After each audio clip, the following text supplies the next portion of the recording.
Como decíamos antes, para que la investigación jurídica no sea excesivamente descriptiva, para que aporte algo útil, sería conveniente centrarla siempre, o casi siempre, en aspectos problemáticos, difíciles, cuestiones polémicas, cuestiones discutibles, cuestiones en las que cabe más de una opción y hay que adoptar una.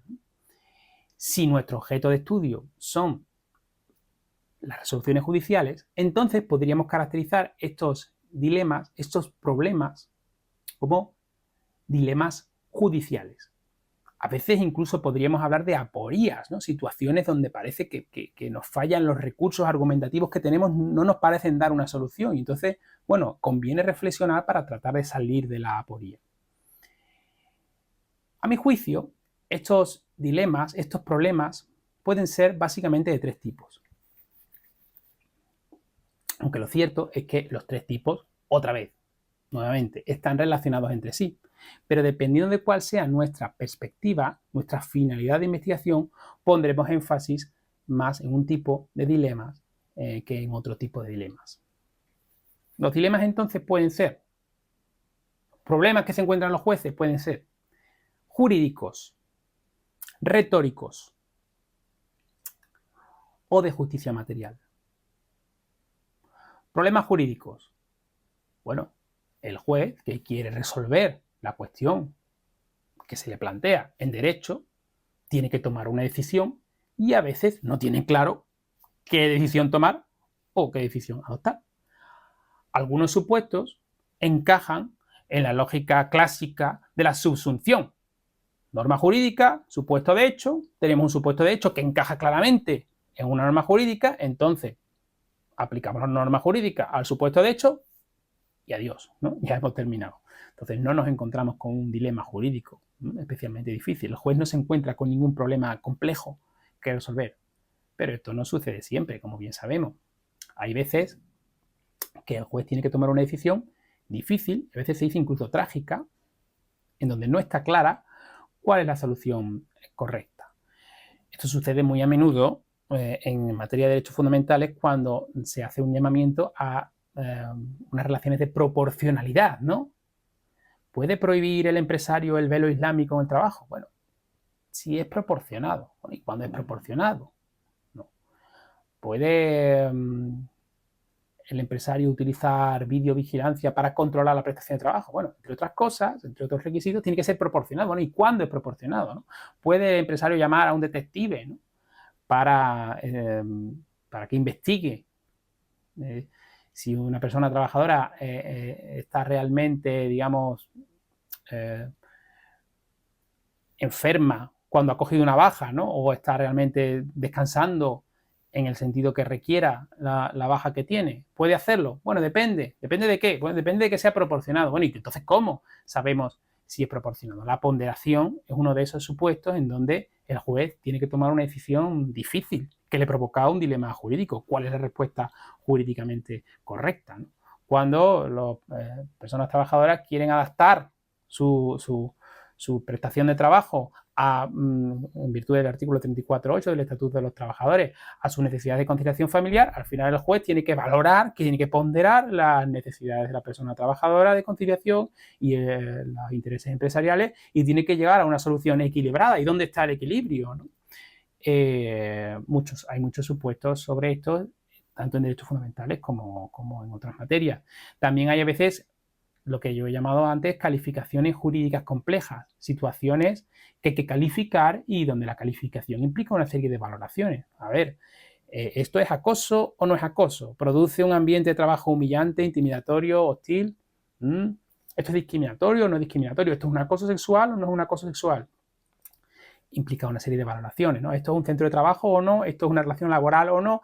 Hay muchos supuestos de calificaciones jurídicas complejas que se construyen a través de una serie de indicadores en un razonamiento que no es puramente deductivo, sino podríamos decir, aunque no nos vamos a detener hoy en ello, un razonamiento abductivo, ¿no? No es un razonamiento deductivo que vaya de la norma al supuesto de hecho y que permita ya subsumirlo en una especie de silogismo perfecto. Es más complicado, más difícil, pues estos son los problemas jurídicos. Ahora bien, cuando el juez ha adoptado una decisión, dice, ahora cómo la expreso, cómo legitimar su decisión.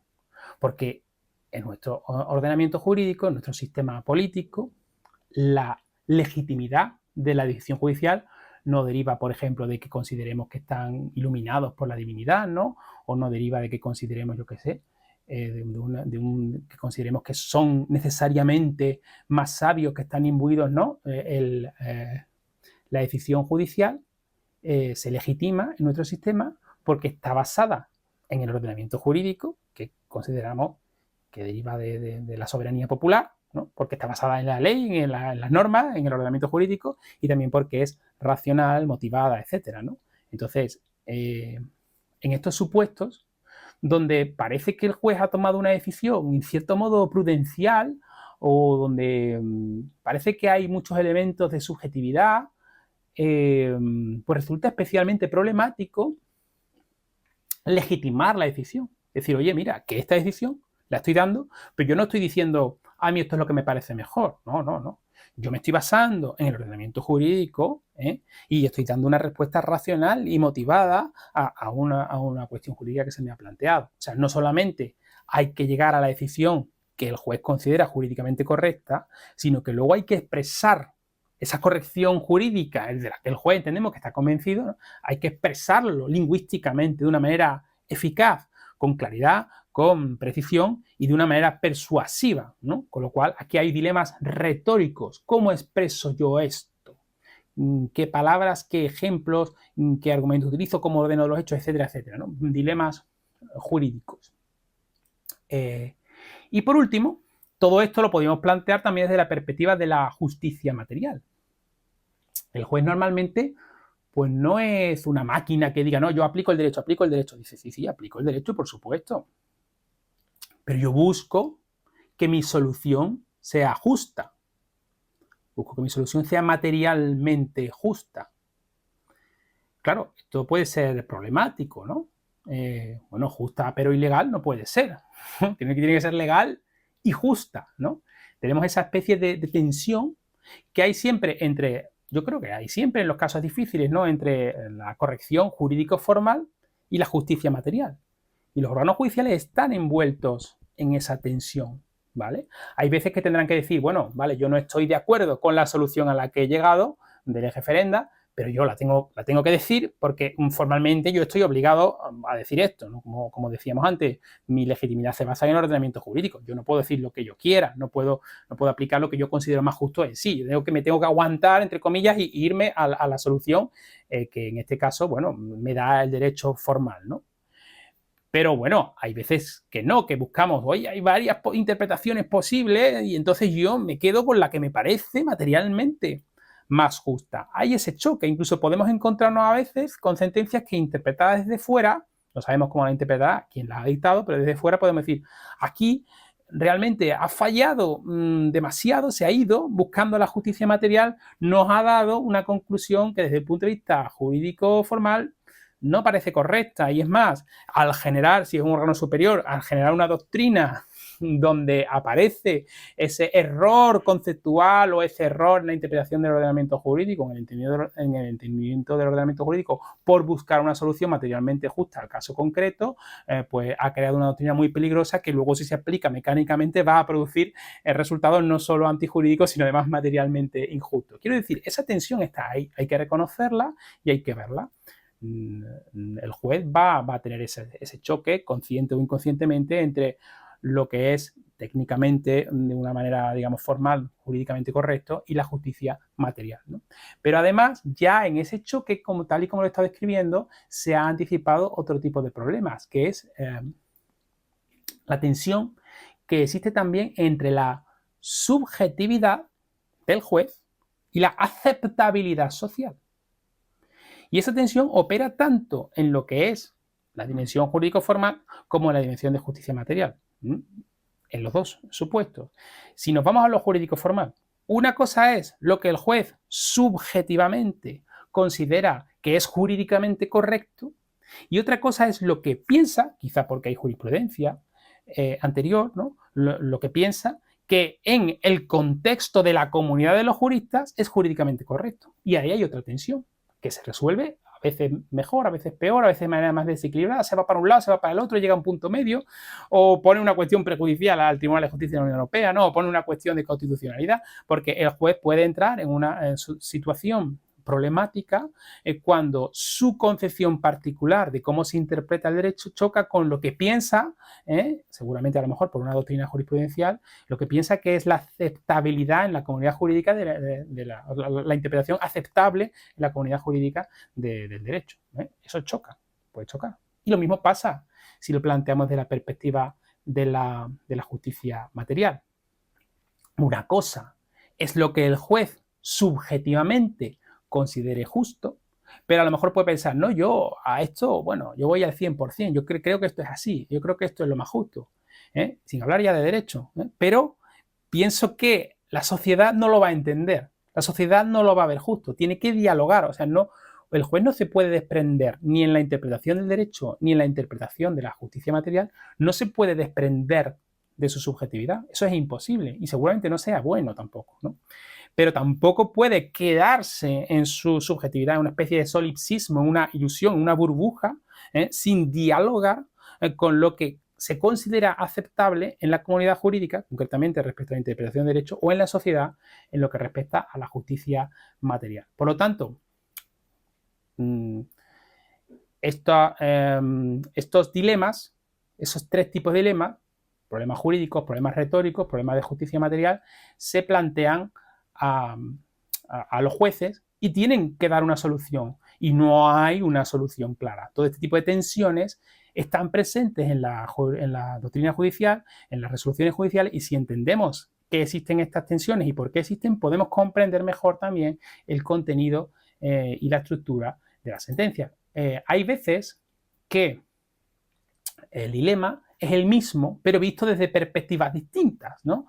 Si hablamos de pues por ejemplo, determinar si algo es un acoso sexual o no, pues ahí está todo, ¿no? Tenemos los dilemas jurídicos de cómo digo yo, cómo sé yo si esto es un acoso sexual o no desde el punto de vista jurídico, luego está la perspectiva de la justicia material ahí de fondo, como una visión alternativa del mismo problema, ¿no? Esto es justo o no es justo, lo va a considerar la sociedad justo, ¿no? Como hay que, ese tipo de tensiones que he descrito antes, y luego cómo expreso yo esto de manera que quede clara y persuasiva. O sea, en el juez normalmente están operando estos dilemas al mismo tiempo. Lo que pasa es que según sea nuestra perspectiva de análisis, pues nos vamos a centrar, vamos a examinar las zonas problemáticas, es decir, los espacios donde hay que tomar decisiones difíciles más desde una perspectiva que de otra. Si nuestra finalidad es, ahora ya vamos unificando finalidades con dilemas, si nuestra finalidad es dialéctica, pues seguramente van a predominar los dilemas jurídicos, cómo llego yo a la solución correcta. Si nuestra finalidad es predominantemente retórica, pues van a dominar entonces los dilemas retóricos, cómo expreso yo esta situación, la respuesta que yo he dado a esta situación problemática. Si nuestra finalidad es explicativa, pues entonces los dilemas seguramente se traten más sobre justicia material. No explicamos cómo llega el juez, por ejemplo, cómo influyen factores externos, económicos, sociales y culturales en su decisión. Si la finalidad es predictiva, bueno, pues podemos también tener tanto aspectos jurídicos como de justicia material para tratar de anticiparnos a qué tipo de respuesta van a dar los órganos judiciales ante determinados problemas, ¿no? Y si nuestra perspectiva es crítica, emancipadora, pues seguramente tendremos en cuenta, por supuesto, elementos de justicia material, claro está, y también elementos retóricos, ¿no? De ver cómo, porque hay veces que queremos desvelar un determinado desequilibrio de poder que está oculto en una forma lingüística. Entonces, dependiendo de nuestras finalidades, nos aproximaremos a las mismas zonas problemáticas desde distintas dimensiones y entonces trataremos distintos dilemas. Vamos a explicar, ya para terminar, algunos ejemplos de zonas problemáticas en el ámbito de los derechos fundamentales. Solo son ejemplos que intentaremos trabajar en el proyecto. Zonas problemáticas, como decía antes, dependiendo de si predomina nuestra finalidad dialéctica o retórica, pues vamos a ver desde esa perspectiva dialéctica o retórica, o en su caso también podemos acudir a cuestiones a problemas de justicia material. Un ejemplo concreto de zona problemática, pues determinar cuándo existe acoso moral. sobre todo cuando ni siquiera hay una definición jurídica clara, laboral, penal, pero eso es otro campo, ¿no? Donde no tiene por qué coincidir, no hay una definición ahora mismo jurídica clara de acoso moral, ¿no? Entonces, si no sabemos lo que es, pero aquí hay un dilema entre reconocer, el juez quiere reconocer una categoría que está instalada en la sociedad, que la sociedad entiende, a la que le da importancia, que hay muchas reclamaciones de acoso moral, que hay una preocupación social, que hay una sensibilidad social, ¿no?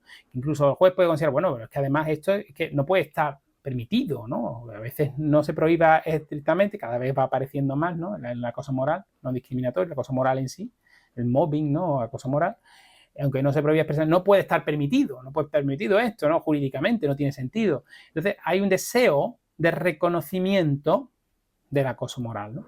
Pero al mismo tiempo hay un miedo a la banalización del acoso moral, más aún cuando no haya una definición clara, ¿no? A que a cualquier conflicto, a cualquier problema, a cualquier discrepancia, a cualquier enfado, a cualquier sensación mala de sentirse fatal, pues se considere acoso moral, porque eso implica entonces una banalización también de la tutela, ¿no? Por lo tanto, los jueces están en esta balanza, en este dilema de, oye, tengo que reconocer esto, pero no lo puedo reconocer tanto como me están pidiendo, porque entonces desaparece la racionalidad del concepto y la utilidad práctica del concepto de acoso moral, ¿no? Entonces esto puede tener expresiones, puede trasladarse a dilemas jurídicos o a dilemas de justicia material o a dilemas retóricos, ¿no? En concreto, parece que han adoptado en el pasado los órganos judiciales perspectivas quizá un poco restrictivas, que hablaban de intencionalidad, lo que hacían referencia al daño, se centraban en los daños psicológicos sufridos. Claro, cuando nos encontremos ya con el convenio 190 de la Organización Internacional del Trabajo, que ya no exige, ¿no? También el Tribunal Constitucional en español, no exige siempre la intencionalidad o no exige siempre la concurrencia de los daños. Claro, hay que reformular un poco estos puntos de equilibrio, ¿no? Porque por otra parte el concepto de violencia y acoso del convenio es muy amplio y necesita concreción para ser operativo, ¿eh? Por lo tanto, aquí hay un problema, bueno, que los jueces se encuentran en la aplicación diaria concreta del derecho. También en materia de discriminación, quizá la mayoría de los problemas vienen, esta es mi opinión, sobre la confusión entre discriminación y desigualdad injustificada, ¿no? Entonces esto plantea problemas en el reconocimiento de posibles nuevas causas de discriminación, ¿no? Que ha pasado o está pasando en el ámbito de la enfermedad, ¿no? ¿Hasta qué punto la enfermedad es causa de discriminación? Sí lo ha incluido la Ley 15/2022, pero ¿qué quiere decir la Ley 15/2022 cuando reconoce la enfermedad como causa de discriminación, etcétera, ¿no? O también un campo muy, muy importante para los problemas es el de la posible justificación de conductas aparentemente discriminatorias, o dicho de otro modo, la refutación de alegaciones de discriminación. ¿Cuándo se considera que una conducta no es discriminatoria? Porque está justificada. Porque ahí hay un riesgo de vaciar de contenido totalmente el concepto de discriminación, que quizá pasa a veces o está pasando en la discriminación por razón de edad, por ejemplo. En el momento, bueno, cualquier cosa razonable ya no es discriminación por razón de edad, pero le vamos a considerar razonable a lo que encaje en nuestros estereotipos. Con lo cual aquí también hay un campo pues, de problemas o de aporías incluso a veces que va a ser interesante meternos en investigarlo desde distintas perspectivas, ¿no? Otra zona problemática es el tema que ya he hecho referencia antes de la ponderación de proporcionalidad, ¿no? Parece magia, ¿no? Vale, la medida que limita derechos fundamentales, pues ¿cómo sabemos si es correcta o no es correcta? Bueno, primero hay un juicio de afectación. ¿Afecta realmente a los intereses materiales protegidos por el derecho fundamental? ¿Afecta a la intimidad? ¿Hay expectativas razonables de privacidad? Vale, eso es la primera, afectación. Luego, un juicio de justificación. ¿Realmente hay un interés empresarial que justifique la medida restrictiva, empresarial o de otra persona, ¿no? Pero normalmente es empresarial, ¿no? ¿Hay un interés legítimo o no hay un interés legítimo que justifique la restricción? Ahora, después, adecuación, ¿vale? ¿Es adecuada la restricción para cumplir, para garantizar ese interés legítimo, ¿no? Adecuación, necesidad, ¿no? Existen, nos tenemos que plantear, existen otras formas que también son adecuadas para garantizar el interés legítimo y que no son lesivas o no son tan lesivas del interés material protegido por el derecho fundamental, ¿no? Entonces, todo esto son conceptos jurídicos indeterminados que llevan a argumentaciones, que llevan a razonamientos que pueden ser complicados. Pero el más difícil de todo es el último, el de la proporcionalidad. Cuando hemos llegado ya a la última pantalla del videojuego, ¿no? La proporcionalidad. ¿Qué se ha proporcionado? ¿No? Tenemos que poner en una balanza el daño que se produce al interés material protegido por el derecho fundamental y, por otro lado, el beneficio obtenido por la satisfacción del interés legítimo. ¿Y cómo se pesa eso? No se puede pesar matemáticamente. Hay que pesarlo con argumentos, pero los argumentos no pesan, ¿no? Entonces, aquí hay un dilema. Aquí hay un espacio para que los jueces reflexionen y nosotros reflexionemos con ellos y les ayudemos a reflexionar cómo llego yo a una solución jurídicamente correcta, cómo la expreso, ¿no? Y cómo llego a una solución que además sea justa, que no sea una aparente justicia formal, pero que realmente está provocando resultados que incluso podemos decir son contrarios al ordenamiento jurídico, ¿no? Otra zona problemática, la valoración de la prueba. También es algo que puede parecer magia. ¿Cómo valora finalmente el juez la prueba, ¿no? Ya está, lo he considerado aprobado, ¿no? Y en el caso de los derechos fundamentales, ¿cómo opera realmente la redistribución de la carga de la prueba? ¿Se aplica siempre? ¿O se aplica solo a los supuestos que son asimilables a la discriminación, ¿no? A la garantía de indemnidad, discriminación, las represalias sindicales, etcétera, etcétera? Aquí hay una lógica, ¿no? de redistribución de la carga de la prueba que ha sido la que ha hecho que surja.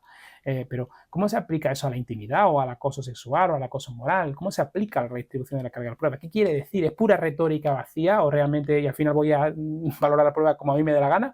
¿O está haciendo algo la redistribución de la carga de la prueba? Y si está haciendo algo, ¿qué está haciendo? Y para eso tendríamos que analizar sentencias, no ya de órganos superiores, sino de juzgados de lo social, en que estén diciendo, oye, mira, esto es así, lo valoro así, por esto, la redistribución de la carga de prueba funciona, opera en este sentido. ¿Cómo? ¿Cómo lo hace? Ahí hay una zona problemática. Y ya por último, que ya digo que pueden ser muchas más, nos podemos encontrar muchas más, otra zona problemática es la de la determinación concreta de los daños morales.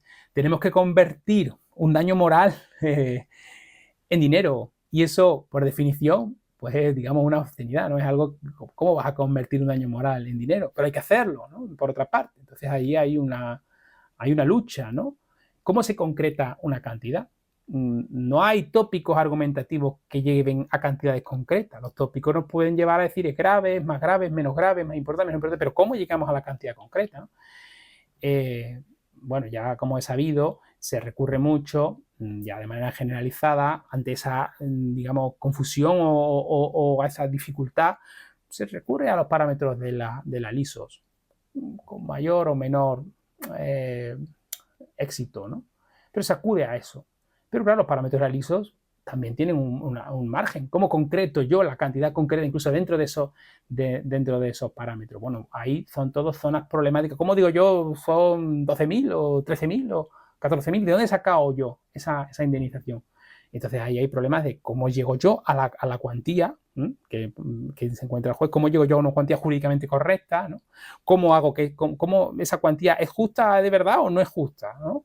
O también en problemas retóricos, ¿no? De cómo justifico yo que esa cuantía pues no se basa en mi propia subjetividad, sino que está fundamentada en el ordenamiento jurídico aplicado racionalmente. Entonces, bueno, hasta ahí lo que se refiere a los dilemas. Espero que con esta descripción pues por lo menos tengamos claro la parte más importante de la investigación jurídica, empírica, relativa a las resoluciones judiciales, entendidas como parte de la práctica jurídica, ¿no? Y podamos planificarla. Luego hay más cosas, hay más actividades, el muestreo, cómo selecciono la sentencia, pero eso quizá lo podremos ver en otros vídeos. Hasta el próximo entonces.